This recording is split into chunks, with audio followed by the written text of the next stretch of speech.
দেখা যাক কি হয়। আমার ঘরে থাকা যায় না, তো বৃষ্টিতে সবাই মাছ ধরছে আর আমি যেতেই পারছি না, মনটা পুরো যেন মাঠে পড়ে আছে। আচ্ছা ঠিক আছে, যাও।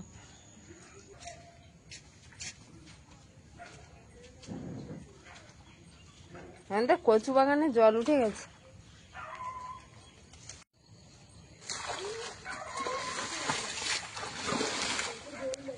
এক কোমর, এক কোমর হবে। এক কোমর জল হয়ে গেছে মাঠে প্রায়।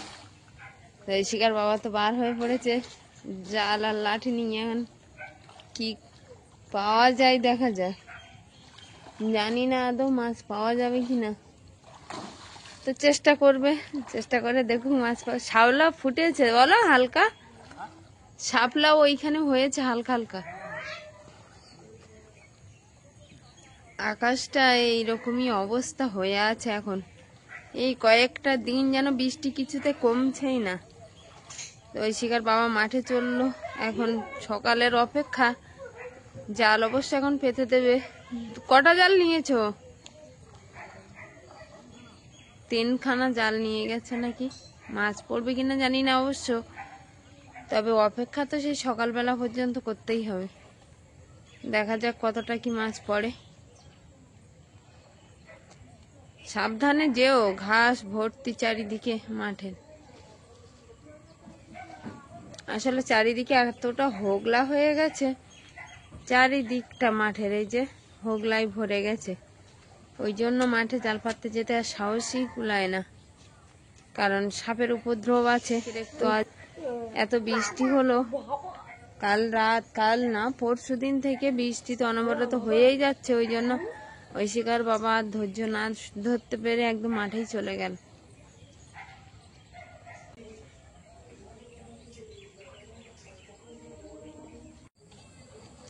তুমি প্রতিদিন এই জাল পাতো আর বৃষ্টিটাও থেমে যায়। তোমার দোহাই না, সত্যিই তাই। দেখো প্রতিদিনই ঠিক বৃষ্টি হয়, টাপুর টুপুর করে পড়তেই থাকে, কিন্তু যেই তুমি জাল পেতে আসো সেই বৃষ্টি থেমে যায়। আজকেরও দেখো না, পিছন দিকে সূর্যি মামাটা হালকা হালকা দেখা যাচ্ছে এখন এই বেলার শেষে। এটা কোথায় দেবে? ঘাসের মধ্যে দিয়ে সাবধানে যাও তো, না হলে চলে আসো, ওটা পাততে লাগবে না।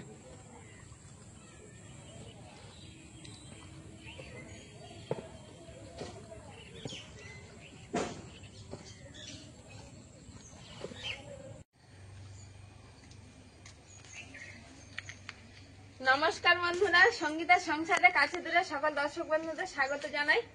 আশা করি সবাই কুশলে আছেন। আপনাদের পারিবারিক সুস্থতা কামনা করে আরো একটি নতুন পর্ব শুরু করছে। আর এই সাইকেলটা নিয়ে কিন্তু অলরেডি ওইখানে বাবা বার হয়ে পড়েছে, রিপোর্ট আনতে যাচ্ছে মায়ের রিপোর্ট। রাস্তার জলটা একটু কমেছে কোনো রকমে। খেয়ে নাও। হ্যাঁ, ও খাচ্ছে, জেঠিমা এসছে। হ্যাঁ যাও।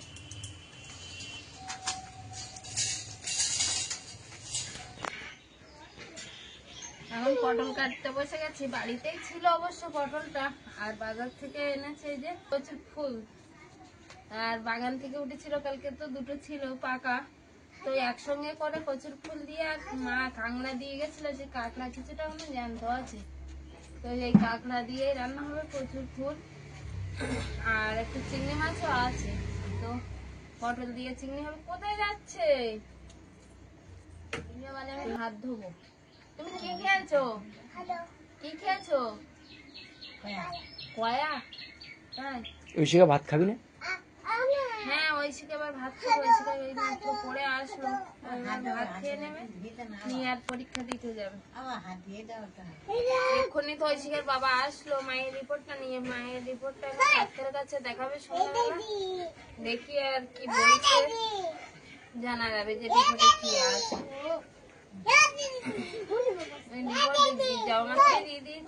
হ্যাঁ, কালকে রাত্রি নেওয়ার কথা ছিল, তো আমি বেরিয়েছিলাম, আমার অনেক রাত্রি হয়ে গেছিল বলে আমি আর রিপোর্টটা নিয়ে আসিনি। এখন ডাক্তার দেখানোর অপেক্ষা কি হয়। গোড়াগুলো বাদ দিয়েছে নাকি? হ্যাঁ, কোথাকার ফুল আর বাজারের ফুল তো বেশি আছে, বাহির হলে নেওয়া যেত। আর ওইগুলো একটু গাল চুলকোই তো। হ্যাঁ দেখেছি, পাইনি, দেখলাম। বাগান থেকে যে দুটো নিয়ে এসেছিলাম কালকে, সে দুটো এর সঙ্গে দিয়ে দিয়েছি। নিয়ে আসো। এই কাঁকড়া আমরা তখন থোপা দিয়ে ধরতাম নদীতে, আর একটা করে হাঁড়ি নিয়ে যেতাম, হাঁড়ির ভিতরে বানির পাতা দিয়ে, অবশ্য তখন এক বয়সের অনেকেই একসঙ্গে থোপা বাঁধতাম, 5 জন 7 জন। এটা একটা মজার ব্যাপার। থোপা ফেলতে ফেলতে একটা সময় দেখা যেত। এই, এদিকে দেখো। আর দিদির কলা নিয়েছো কেন? খেয়েছো না? আরো আছে নাকি? উনান ধারে তো চলে এসেছি, আর কচুর ফুলও কাটা হয়ে গেছে, এখানে আছে। আর এখানে কাঁকড়া কেটে নিয়েছি। তো কাঁকড়া গুলো আগে পেঁয়াজ কুচি আর পাঁচফোড়ন দিয়ে দিয়েছি কড়াইতে, তো ভাজা হয়ে গেছে। এখন এই কাঁকড়া গুলো দিচ্ছি, দিয়ে আর ভেজে নিচ্ছি। আর এরপরে দেবো কচুর ফুল। তো কচুর ফুলটা একটু ঝাল ঝাল করেই করতে হবে, কারণ বাজারের ফুল তো, মানে কোথা থেকে তুলে আনা আমরা তো কেউ জানি না। আর ঝাল চড়া করে না দিলে কাল ধরে যাবে, ওই জন্য একটু ঝালটা চড়া করে। খাওয়া লোক তো আমরা দুজন। হ্যাঁ, মা তো খাবে না, ওই শিকার তো খাবে না। বছরে প্রথম কচুর ফুল খাওয়া হচ্ছে মনে হয়, বলো? হ্যাঁ, আর অন্যান্য মাসে তো বাগানেরই কচুর ফুল খাওয়া হয়, কিন্তু এবছর আর তো বাগানে একদমই হলো না। ওই কোনো রকমে অনেকদিন পরে পরে একটা দুটো এরকম মতো, মানে সে না হওয়া মতো। তো ওই দুটো উঠেছিল, তাই বলছিলাম এবছর তো কচুর ফুল সেভাবে খেলামই না, তুমি একটু নিয়ে আসো। তো আনতে তো চাইছিল না, কারণ গাল ধরার ভয়ে। তো যা একটু নিয়ে এসছে 1 তারিখ, আর সেই ফুলগুলো রান্না করবো। কাঁচরাও প্রায় ভাজা ভাজা হয়ে এসছে, এবার কচুর ফুলটা দিয়ে দেবো।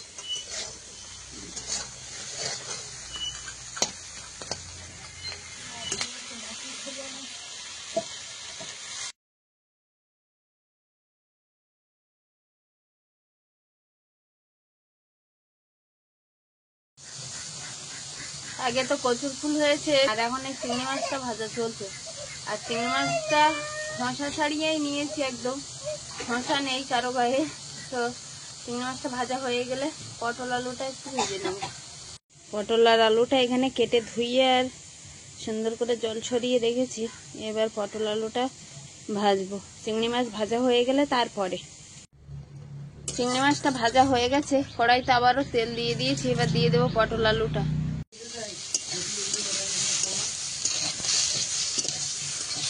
পটল আলুটাও ভেজে নিয়েছি, আর এবার পেঁয়াজ রসুন দিয়ে দেবো তেলে, দিয়ে আর পটল আর চিংড়ি একসঙ্গে দিয়ে দেবো। পেঁয়াজ কুচি আর পাঁচফোড়ন দিয়ে দিয়েছি তেলে। এদিকে চিংড়ি মাছগুলো খোসা ছাড়িয়ে আর সুন্দর করে ভেজে নিয়েছি, আর এদিকে আছে পটল আলুটা ভেজে রাখা। দিয়ে দেবো চেরা কাঁচা লঙ্কা, এরপরে দিয়ে দেবো একটু পরিমাণ মতো হলুদ আর লবণ। পেঁয়াজ, কাঁচা লঙ্কা, ফোড়ন আর একটু পরিমাণ মতো লবণ আর হলুদ দিয়ে দিয়েছি। ভাজা ভাজাও হয়ে এসছে প্রায়। এবার ভেজে রাখা পটল আলুটা দিয়ে দেবো, সঙ্গে চিংড়ি দিয়ে দিচ্ছি, ভেজে রাখা চিংড়ি মাছটা।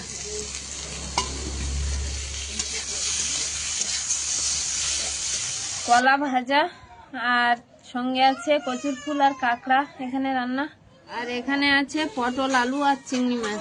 সবাই খেতে বসে গেছে। আর ঐশিকা অলিভিয়া কিন্তু দুষ্টুমি করছে ঘরেতেই, আসছেই না দুজনে। ঐশিকা বসে যাও। আর বনু কি করছে? বনু কাঁদছে কেন? ও আমার ওই পেন্সিল বক্স নেবে, পেন্সিল বক্সে অনেক জিনিস তো দেওয়া যাবে না। দাও ওকে, দাও, ও একটু দেখে রেখে দেবে। আজকে কিন্তু কচুর ফুল দিয়ে খেতে হবে। অলিভিয়া আমার কোলেই আছে। মায়ের তো খাওয়া হয়ে গেছে, মা চলে গেছে। তুমি কি খাচ্ছ? দই। হ্যাঁ, তা খেতে বলবো না? সবাইকে খাওয়াচ্ছ আর নিজের দিকেই তাকাও না তুমি নিজেই। মোটে তাই তো বললাম যে একটা ডিম আনবে, প্রতিদিন সকালবেলা একটু সেদ্ধ করে দেবো তোমাকে। শরীরে একদম দুর্বল হয়ে গেছে, তো একটু দই খাচ্ছে এখন। মায়ের জন্য এনেছিল, তাই বললাম একটু খাও তুমি, খাওয়ার শেষ পাতে। আর ঐশিকা তো এখনো খাওয়াই হয়নি, বললাম আমার ধারে চলে আসো, এবার আমি খাইয়ে দিই। অলিভিয়া ঘুমিয়ে গেছে। হ্যাঁ এবার খাবো। তরকারি কিন্তু দুর্দান্ত হয়েছে। তাই অনেকদিন খাওয়া হয় না, দেখা যাক কি হচ্ছে। ঐশিকা তুমি আমার পাশে চলে আসো, তুমি একা একা পারবে না আমি জানি। ঐশিকা তো এখানে বই পড়ছে, ও পড়েও এসছে। আর ঐশিকার বাবারা গেছে একটু মায়ের রিপোর্টটা নিয়ে ডাক্তার কাছে দেখাতে। মা অবশ্য যায়নি, মা বাড়িতেই আছে। আর অলিভিয়া এখানে খেলা করছে। ও পড়ে এসে আবার একটু খাতার কাজ ছিল, সেইগুলো করতে বসে গেছে ঐশিকা। খাতার কাজ ছিল না, ওই বাড়ির খাতায় লিখে নিচ্ছি। আচ্ছা ঠিক আছে, তুমি পড়ো। এটা এখন কি বই পড়ছো? বিজ্ঞান লিখছি। বিজ্ঞান? আচ্ছা ঠিক আছে, বিজ্ঞান করে নাও। বাবারা হয়তো একটু পরেই চলে আসবে। হ্যাঁ।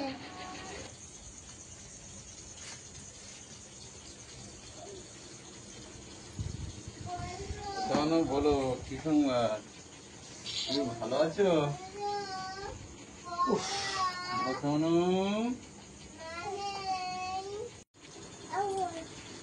রিপোর্ট ডাক্তারকে দেখিয়েছো? কি বললো বড়দা? তো এখন রিপোর্টটাই দেখছে। ও যেটা ফোন নাও, জ্যাঠামশাই ফোন দিচ্ছে। অলিভিয়া তোমার জ্যাঠামশাই কোনটা?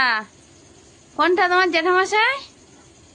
কোনটা বলো, কোনটা? ওইটা? আর বাবা কোনটা?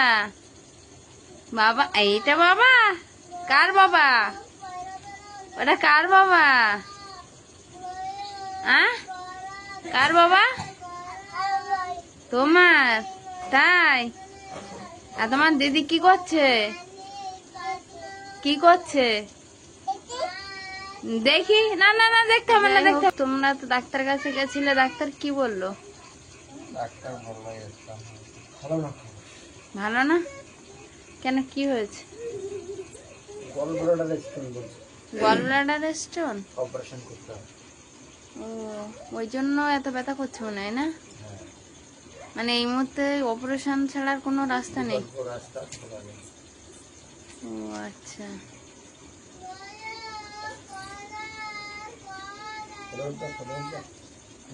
এখন খেলছে, মন দিয়ে খেলছে শুধু। অলিভিয়া বাবার কাছে ওরকম করো না। অপারেশন যখন করতে হবে তাহলে কোথায় কি করলে ভালো হয়? ভাগ্নে আসার কথা ছিল, ভাগ্নে তো আসলো না এখনো। তাহলে খবর তো হলো অপারেশন করতে হবে, তাহলে কোথায় কি করবে? ভাগ্নে আসলে আলোচনা করার কথা ছিল। আচ্ছা, ও তো পড়ানো আছে, টিউশন পড়ানো, ফোন করাও হয়নি, পড়াচ্ছে বলে। 9টা 9:30 তো বাজে, দেখি একটু ফোন করি। করো, ফোন করে দেখো। ভালো ভাগ্নে? হ্যাঁ আচ্ছা ফোন করে দেখো কি বলে। কিন্তু জ্যাঠামশাইয়ের সঙ্গে খেলছে, আর জ্যাঠামশাই প্রতিদিন আসলে একটু গান ছেড়ে দিতে বলে, আর ও একটু নাচ গান করে, তো সেটা আর আজকে হচ্ছে না। সবার মন মেজাজ একটু খারাপই আছে, কারণ রিপোর্টটা ভালো এসছে আমরা ভেবেছিলাম, কিন্তু এতটা খারাপ আসবে আমরা আশা করিনি। না, আমরা তো করবো, কিন্তু তোমাকে বাদ দিয়ে কি করা যাবে? তো স্টোন হয়েছে, অপারেশন করতে হবে। আচ্ছা ঠিক আছে, তাহলে তুমি যাও, সাবধানে যাও। কি ভাগ্নে বাড়ি চলে গেছে? হ্যাঁ বাড়ি চলে যাও। আচ্ছা, বাড়িতে বাচ্চা আছে না, আর ওদের তো সে যাওয়ার পরটা খুব খারাপ না, ওই জন্য বাড়ি গেছে। তাহলে ভাগ্নে আসলে আলোচনা করবে নাকি? না না, ও বললো তোমরা আলোচনা করো মামা, আমি যেটা হয় আমাকে বলো, আর আমি তোমাকে আমারটা আমি পাঠিয়ে দিচ্ছি। আচ্ছা, কারেন্টটা চলে গেল। কারেন্ট সন্ধ্যাবেলা একবার গেছিল। ও আমি যখন পড়তে গেছিলাম না, তখনই গেছিল। ওই এদিকেও গেছিল। মায়ের টেবিলে দিয়ে দাও মোমবাতিটা। হ্যাঁ আমি দেবো। ঐশিকা তুমি কি দিয়ে খাচ্ছ? রুটি আর ডিমের তরকারি। ও মায়ের জন্য রুটি আর দুধ। মা তো ডিমের তরকারি খাবে না। এতে শুকনো রুটি আর মায়ের রুটি সব ভেজে দিয়ে। আচ্ছা আচ্ছা, গ্লাসটা দিয়ে দাও টেবিলে তাহলে। হ্যাঁ, মায়ের ডিমের তরকারি কি? না না, তাহলে শুধু দুধ দিয়েই খাবে। আচ্ছা, তাতে ঐশিকা সাবধানে খাও, কারেন্ট তো নেই। মায়ের রুটি আগে গরম জল করে আর ভিজিয়ে দিয়েছিলাম, আর এই করেও উঠলাম সবাই মাত্র রুটি, আর তোমরাও বাড়ি আসলে। মা আসুক, এসে বসুক, এই বাকি রয়েছে খেয়ে নিন নাকি। আর রাত্রে তো ভিজিয়ে দিয়েছি। হ্যাঁ, রুটিতে মেখে নেবে, তা নাও মেখে নাও, ওই দুধ দিয়ে মেখে নাও, আর দুধ আরো গরম করা আছে, কেমন লাগলো বলো, আমি দিয়ে দিচ্ছি। আর দেখি ওরা দুই বোনে অন্ধকারে কি করছে, ওদের একটু খাইয়ে দিই, কারণ রাতও হয়ে গেছে বেশ। তুই খেয়ে নাও।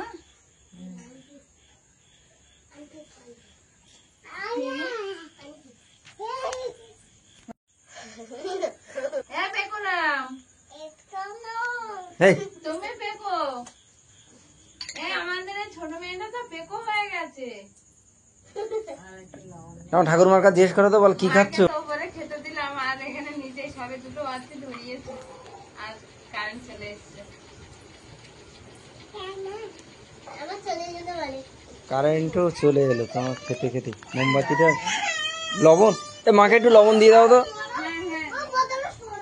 লিভিয়া ঘুমিয়ে পড়েছে নাকি? হ্যাঁ, এই এক্ষুনি ঘুমালো, বসে বসে কোল নাড়া দিলাম, ও ঘুমিয়ে পড়লো।